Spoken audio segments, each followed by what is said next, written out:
అందరికీ నా నమస్కారాలు. ఇవాళ పోలీసు వాళ్ళు మా ఇంటి డోర్లు పగలగొట్టి ఇవాళ నన్ను అరెస్ట్ చేయడానికి ఇవాళ నా ఇంటికి వచ్చి నా బెడ్రూమ్ బయట డోర్లు కొడతా ఉన్నారు. ఇవాళ కేవలం నిన్న నేను ఏసీపీ గారి అపాయింట్మెంట్ తీసుకొని మరి నిన్న నా ఫోన్ ట్యాపింగ్ అవుతుంది అని నిన్న కంప్లైంట్ ఇవ్వడానికి నేను పోతే పోలీసు వాళ్ళు పారిపోయారు తప్పితే నా తప్పేం లేదు. నేను పోలీస్ స్టేషన్ కి అపాయింట్మెంట్ తీసుకొని మరీ పోయినా.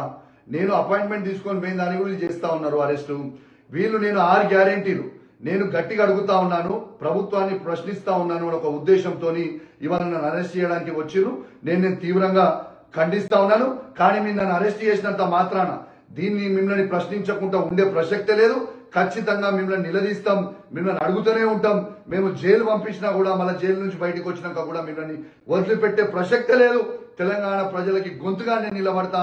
ఇలా దళిత బంధువు మా దళితుల కోసం కొట్లాడుతున్న ఒక ఉద్దేశంతో ఇవాళ నా మీద కేసు పెడతా ఉన్నారని చెప్పి సందర్భంగా తెలియజేస్తూ అందరు కూడా తెలంగాణలో ఉన్న ప్రతి బీఆర్ఎస్ పార్టీ కార్యకర్త అందరు కూడా దయచేసి అలర్ట్ గా ఉండాలి, రావాలని చెప్పి కూడా నేను పిలుపునిస్తూ సెలవు తీసుకుంటా ఉన్నాను. జై తెలంగాణ, జై కేసీఆర్.